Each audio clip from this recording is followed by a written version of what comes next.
कभी कभी हम लोगों के मन में ख्याल आ जाता है कि शायद जिन दिनों महात्मा आए थे तब दुनिया की हालत इतनी अच्छी ना रही होगी, उस समय लोगों ने इतना विकास नहीं किया होगा, इसीलिए महात्मा दुखी दुखी चिल्लाते रहते। अब तो 100 सालों के अंदर हमने इतनी तरक्की कर ली, 100 सालों के अंदर हमने इतना विकास कर लिया, बड़े बड़े बिल्डिंगें बना ली, ऊंचे ऊंचे मकान बनवा लिए, फिर भी महात्मा हमें दुखी क्यों कहते?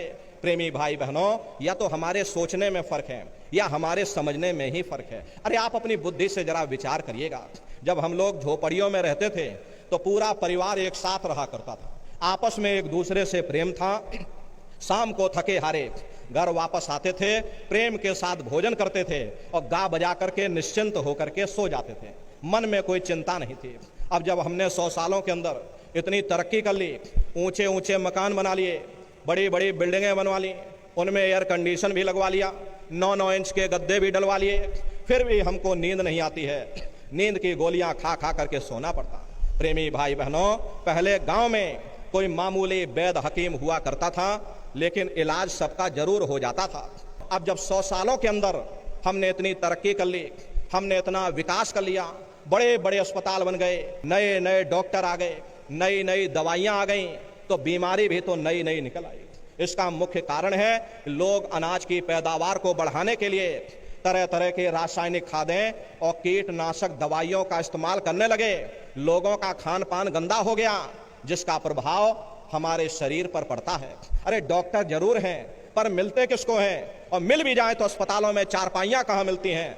बीमार तो बेचारे बरामदों में पड़े रहते, और हम कहते हैं हमने तरक्की कर ली। बेशक हम इतना अनाज पैदा करते हैं, लेकिन कीमतें इतनी आसमान छू रही हैं, गरीब आदमी बेचारा खा नहीं पाता। अरे अमीर आदमी तो वैसे भी नहीं खाता, क्योंकि उसे शुगर हो रखी है, और गरीब आदमी को मिलता नहीं क्योंकि कीमतें आसमान छू रही। फिर ऐसी तरक्की से किसी का क्या फायदा हो सकता? पहले गांव में कोई मामूली झगड़ा हो जाता था, 4 भले लोग मिल बैठ करके सुलझा देते थे। अब आप मुकदमा करके देख लो, क्या मजाल 20-25 साल से पहले आपको कोई फैसला मिल जाए। अरे कचहरियों में जाकर देखो, तीर्थों की तरह जमघट लगा हुआ, मानो कोई बहुत बड़ा तीर्थ स्थान हो। किसी से पूछ करके देखो, अरे किसी को फुर्सत नहीं है, डॉक्टर को फुर्सत नहीं, जज को फुर्सत नहीं, वकील को फुर्सत नहीं, कारखानेदार को फुर्सत नहीं, उद्योगपतियों को फुर्सत नहीं, नेताओं को फुर्सत नहीं, सबके चेहरे पर चिंता और तनाव की लकीरें हैं। फिर ऐसी तरक्की से किसी का क्या फायदा हो सकता? प्रेमी भाई बहनों, ये तरक्की का कसूर नहीं है, ये हमारा अपना कसूर है। अरे हम उन चीजों के कैदी बन गए। ये चीजें तो हमारे लिए बनी थी, ना कि हम उनके लिए बने थे। हम मशीनों के पुर्जे बन गए, मशीनों के मालिक न बन सके।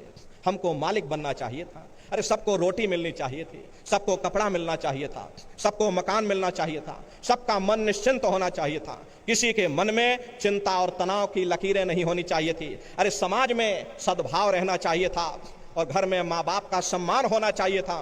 यही तो जीवन में हर इंसान मांगता है। अगर जीवन में कीमतें और कदरें ना रहीं, फिर ऐसी तरक्की से किसी का क्या फायदा हो सकता?